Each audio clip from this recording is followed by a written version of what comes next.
আসসালামু আলাইকুম রহমতুল্লাহ। আজকে প্রি মডেল টেস্ট 2 এর পার্ট এ এর প্রবলেম সলভ করব ইনশাআল্লাহ।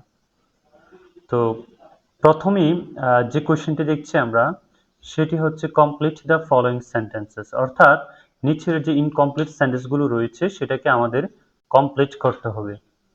এখানে বলা হচ্ছে the girl read attentively so that. আমরা জানি যদি কখনো সো দ্যাট থাকে এবং সো দ্যাট এর আগে যদি কখনো প্রেজেন্ট টেন্স থাকে তাহলে সো দ্যাট এর পরে ক্যান অথবা মে ব্যবহার করতে হয়। কিন্তু যদি কখনো সো দ্যাট এর আগে পাস্ট টেন্স থাকে তাহলে অবশ্যই কুড ব্যবহার করতে হয়। এখানে সো দ্যাট এর আগে আমরা দেখছি পাস্ট টেন্স রয়েছে। কিভাবে বুঝতে পারলাম? এখানে দ্য গার্ল শব্দটি থার্ড পারসন সিঙ্গুলার, যদি সাবজেক্ট থার্ড পারসন সিঙ্গুলার হয় তাহলে অবশ্যই ভার্বের সাথে এস বা ইএস যুক্ত হয়। যেহেতু এখানে ভার্বের সাথে এস বা ইএস যুক্ত করা হয় নাই, তার মানে রিড শব্দটির ভার্বের পাস্ট ফর্ম রিডই হয়ে থাকে। এক্ষেত্রে আমরা এটাকে বুঝে নিচ্ছি যে এটা আসলে আমাদের পাস্ট টেন্স। তো সেক্ষেত্রে এই কারণে আমরা সো দ্যাট এর পরে অবশ্যই পাস্ট ফর্ম ক্যানের পাস্ট ফর্ম কুড ব্যবহার করব অথবা মাইট ব্যবহার করব। আর এই কারণে এখানে কুড ব্যবহার করা হয়েছে। এখানেও সেম সো দ্যাট এর আগে আমরা দেখছি এটি প্রেজেন্ট টেন্স। যদি সো দ্যাট এর আগে যদি আমাদের প্রেজেন্ট টেন্স থাকে তাহলে অবশ্যই আমাদের সো দ্যাট এর পরে অবশ্যই আমরা ক্যান ব্যবহার করব অথবা মে ব্যবহার করব এখানে। আর এই কারণে আমরা এখানে ক্যান ব্যবহার করেছি। এখানে বলা হচ্ছে fill in the blanks with appropriate prepositions in the following sentences, অর্থাৎ নিচের যে সেন্টেন্সগুলো রয়েছে এগুলাকে আমরা অবশ্যই appropriate preposition দ্বারা fill up করব। এখানে বলা হচ্ছে আরিফ অ্যান্ড বাবু যে দুজন ব্যক্তির নাম, আমরা জানি দুইয়ের মধ্যে বন্টন করা বোঝাতে ডিস্ট্রিবিউট, এখানে বন্টন করা বোঝাতে আমরা বিটুইন ব্যবহার করব। যদি দুইয়ের অধিক হতো তাহলে আমরা অ্যামং ব্যবহার করতাম, আর এই কারণে এখানে বিটুইন ব্যবহার করা হয়েছে। বলা হচ্ছে he has been ill Friday last, যেহেতু হতে বা থেকে অর্থে আমরা টেন্সের ক্ষেত্রে সিন্স ব্যবহার করে থাকি, সেক্ষেত্রে এখানেও সিন্স ব্যবহার করব। তবে কখনো কখনো ফ্রম এর ব্যবহার দেখা যায়, তবে ফ্রম এর চেয়ে সিন্স হচ্ছে আমাদের মোস্ট অ্যাপ্রোপ্রিয়েট এবং এটাই আমরা ব্যবহার করার চেষ্টা করব। এখানে বলা হচ্ছে identify the part of speech for each of the underlined words. এখানে প্রত্যেকটা যে আন্ডারলাইন্ড ওয়ার্ড রয়েছে এটা কোন ধরনের পার্টস অফ স্পিচ সেটা আমাদেরকে আইডেন্টিফাই করতে হবে।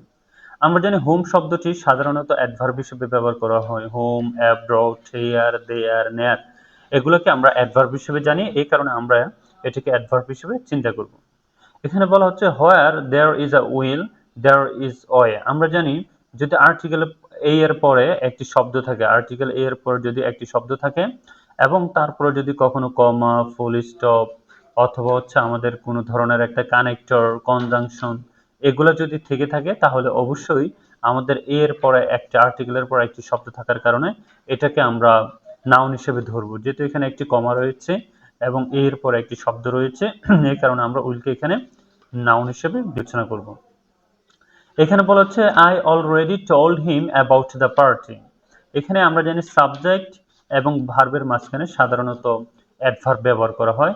এখানে সাবজেক্ট এবং ভার্বের মাঝখানে অ্যাডভার্ব হিসেবে অলরেডি শব্দটি ব্যবহার করা হয়েছে।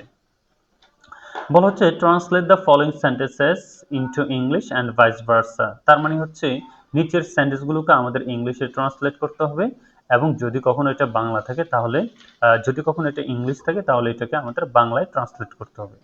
এখানে বলা হচ্ছে তোমার এই ওষুধ খাওয়া উচিত ছিল। আমরা জানি উচিত ছিল অর্থ আমরা শুড হ্যাভ ব্যবহার করি এবং শুড হ্যাভ এর পরে সাধারণত ভার্বের পাস্ট পার্টিসিপাল ফর্মটা ব্যবহার করা হয়। অর্থাৎ শুড অর্থ হচ্ছে উচিত, যদি শুডের পরে বি অন ব্যবহার করি ইউ শুড লার্ন ইংলিশ, তোমার ইংরেজি শেখা উচিত।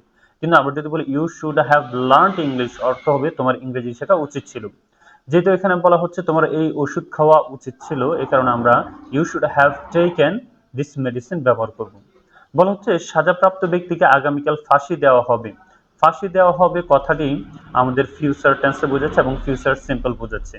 এই ফাঁসি দেওয়া হবে কথাটি প্যাসিভ ফর্মে রয়েছে, কারণ লোকটাকে ফাঁসি দেওয়া হবে, সে নিজে নিজে ফাঁসি দিবে না। তো সেক্ষেত্রে প্যাসিভ সেন্স হলে আমরা জানি অবশ্যই ভার্ব তার ভিতরে হয়। হ্যাং এর ভিতরে আমরা হ্যাংড ব্যবহার করেছি। আমরা জানি উইল হচ্ছে একটা মডাল অক্সিলারি ভার্ব যার পরে ভার্বের বেস ফর্ম বসে, আর বেস ফর্ম হিসেবে আমরা এখানে বি ব্যবহার করেছি। যেহেতু সাজাপ্রাপ্ত ব্যক্তি সেক্ষেত্রে আমরা শব্দটি দ্য কনভিক্ট ব্যবহার করেছি, are the convict will be hanged আগামীকাল অর্থে টুমুর ব্যবহার করা হয়েছে। তার মানে the convict will be hanged tomorrow. এখানে বলা হচ্ছে in 2024 freedom means right to speak freely, অর্থাৎ 2024 সালে যে আমাদের স্বাধীনতা, সেটার মানে হলো মুক্তভাবে কথা বলার অধিকার। এটার বাংলা ট্রান্সলেশনটা এমনই আসে। বলা হচ্ছে কারেক্ট দ্য ফলোইং সেন্টেন্সেস। এখানে নিচের সেন্টেন্সগুলোতে কোথাও না কোথাও ভুল আছে আমাদের। এই সেন্টেন্সগুলো আমরা হচ্ছে সঠিকভাবে লিখব। এখানে অনেকে যে ভুলটা করে থাকে, মাত্র একটি মাত্র শব্দকে আহ, পরিবর্তন করে। আসলে আমাদের এখানে ফুল সেন্টেন্সটিকে সুন্দর করে পরিবর্তন করে বা যেখানে ভুল সেটাকে ঠিক করে কারেকশন করে আমাদের লিখতে হবে। তো এখানে বলা হচ্ছে as soon as I came in she leaves the room, অর্থাৎ আমরা জানি as soon as যদি কখনো থাকে তাহলে তারপরে অবশ্যই দুইটি ক্লজে ফার্স্ট টেন্স হয়ে থাকে। তাহলে as soon as I came in she leave এর be2 হচ্ছে left, she left the room হবে। এখানে বলা হচ্ছে he behaved as if nothing has happened. আমরা জানি যদি কখনো অ্যাজ ইফ থাকে অথবা অ্যাজ দো থাকে এবং অ্যাজ ইফে অ্যাজ দোর আগে যদি পাস্ট টেন্স থাকে তাহলে অবশ্যই বড় হয় পাস্ট পারফেক্ট টেন্স। আর এই কারণে হি বিহেভড অ্যাজ ইফ নাথিং এর পরে এখানে হ্যাড ব্যবহার করা হয়েছে।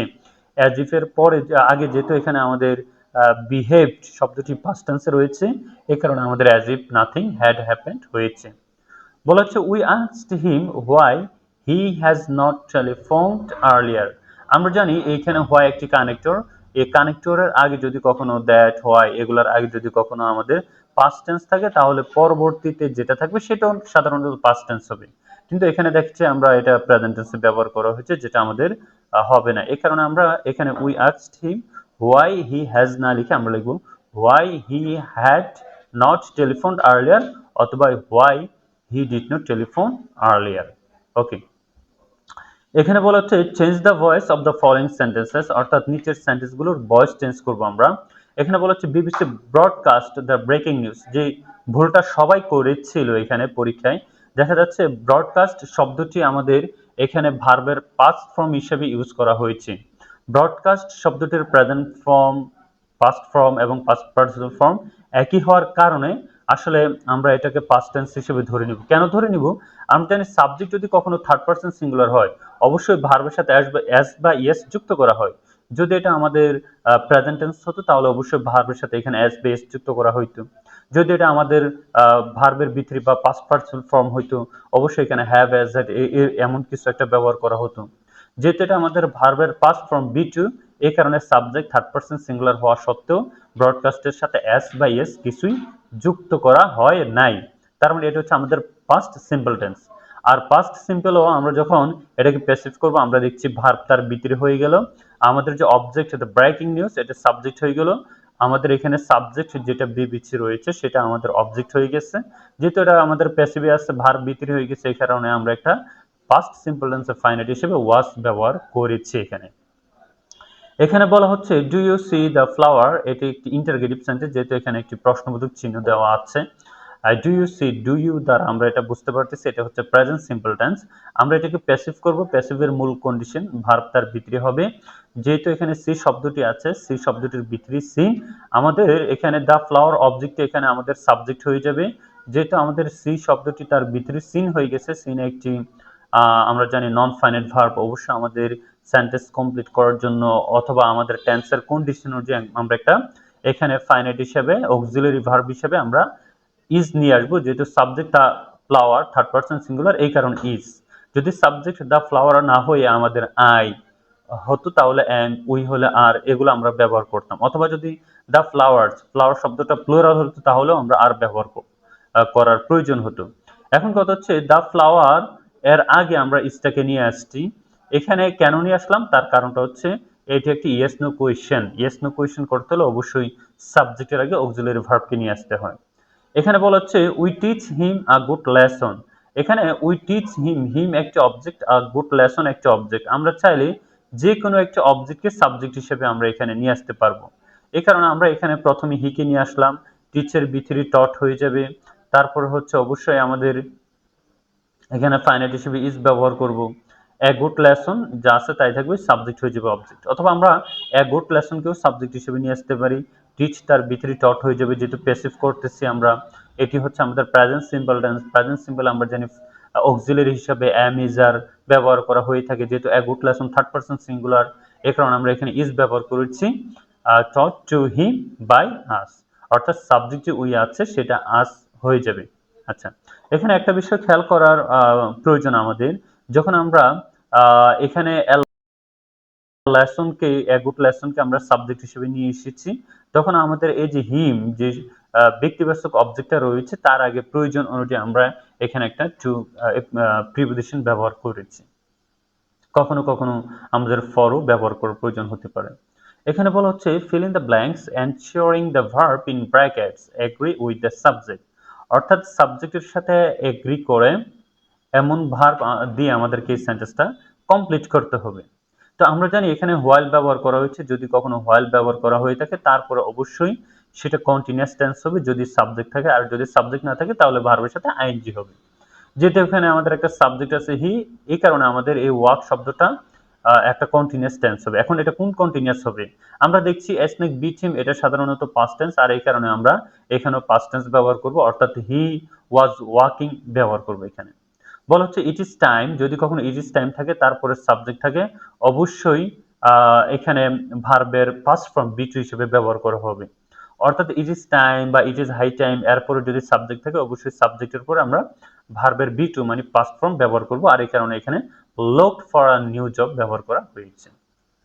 বলা হচ্ছে Nizam works as if he lame, এখানে আমরা দেখছি নিজাম ওয়ার্কস অ্যাজ ইফ কথাটি আছে। আমরা জানি অ্যাজ ইফ বা অ্যাজ দো যদি থাকে এবং তার আগে যদি প্রেজেন্ট টেন্স থাকে পরে হয় পাস্ট টেন্স, তাহলে আমরা পাস্ট টেন্স হিসেবে এখানে হি ওয়াজ লেম ব্যবহার করতে পারতাম। কিন্তু যদি কখনো কথাটা তারা এমন বোঝায় যে যেটা অকল্পনীয় বা হচ্ছে বাস্তবে নয় এমন কিছু যদি বুঝে, তাহলে আসলে হি এর সাথে এখানে ওয়ার ব্যবহার করা হয়ে থাকে। তাহলে নিজাম ওয়াক্স, নিজাম এমন ভাবে যে হাঁটে, হি অয়ালে মনে হয় যে সে পঙ্গু, আসলে কিন্তু সে এমন নয়, তার হাঁটার ধরন থেকে তাকে এমনটা মনে হচ্ছে, সেক্ষেত্রে আমরা হি এর সাথে ওয়ার ব্যবহার করব। বলা হচ্ছে traffic rules must be maintain strictly with a view to, আমরা জানি যদি কখনো উইথ আ ভিউ টু থাকে তাহলে অবশ্যই তারপরে ভার্বের সাথে আইএনজি যুক্ত করতে হয়, এই কারণে আমরা এখানে কন্ট্রোলের সাথে আইএনজি যুক্ত করে কন্ট্রোলিং করে ফেলবো।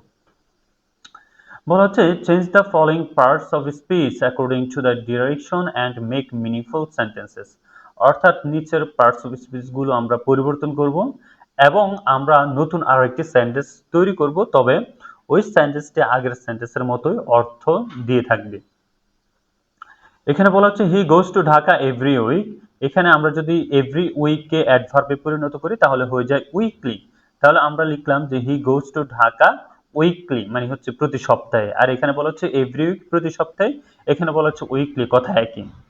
এখানে বলা হচ্ছে drinking is injurious to health, এই ইনজুরিয়াস শব্দটিকে ভার্ব করার জন্য বলা হয়েছে। আমরা জানি ইনজুরিয়াস এর ভার্ব হচ্ছে ইনজোর, যেহেতু ড্রিঙ্কিং থার্ড পারসন সিঙ্গুলার এই কারণে অবশ্যই ভার্বের সাথে আমরা এস বেস যুক্ত করব, এই কারণে আমরা ইনজোর শব্দটির সাথে এস যুক্ত করেছি, ইনজোর্স হয়ে গিয়েছে, এখানে আমাদের ইনজোর্স হেলথ হবে, ড্রিঙ্কিং ইনজোর্স হেলথ। বলা হচ্ছে চুজ দ্য কারেক্ট অপশন, সঠিক অপশন যেগুলা সেটাকে আমাদের চুজ করতে হবে। এখানে বলা হচ্ছে which of the following is not a common noun, আমরা দেখছি চিটাগং বাদে বাকি যা আছে সবই কমন নাউন, তার মানে চিটাগং আমাদের কমন নাউন নয়, এটা প্রপার নাউন, আর এই কারণে এটাই হবে আমাদের এখানে অ্যান্সার।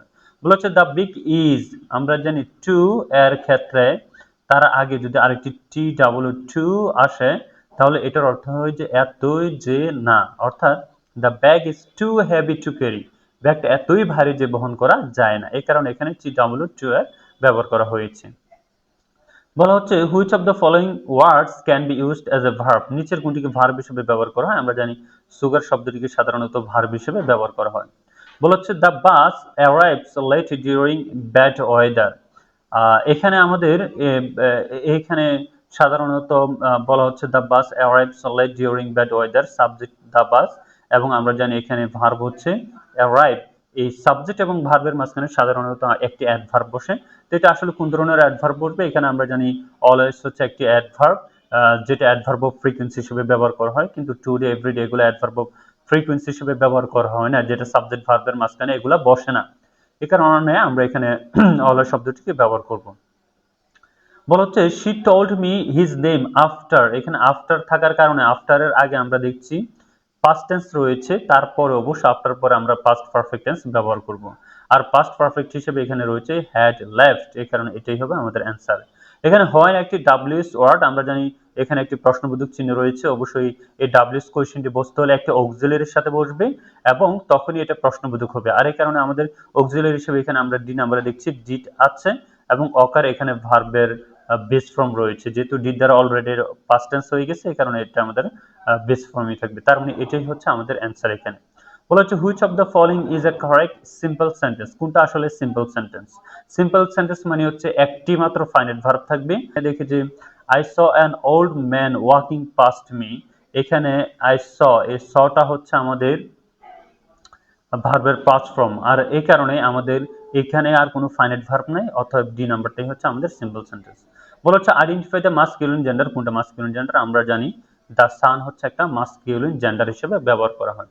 এই হচ্ছে আমাদের পার্ট এ, অর্থাৎ মডেল টেস্ট 2 এর পার্ট এ এর প্রবলেম সলভিং ক্লাস। তো আমরা পরবর্তীতে আমাদের অবশ্যই অন্যান্য যে মডেল টেস্টগুলো রয়েছে পার্ট বি এই পার্টের, আমরা সেগুলো সলভ করার চেষ্টা করবো ইনশাল্লাহ। ধন্যবাদ সবাইকে।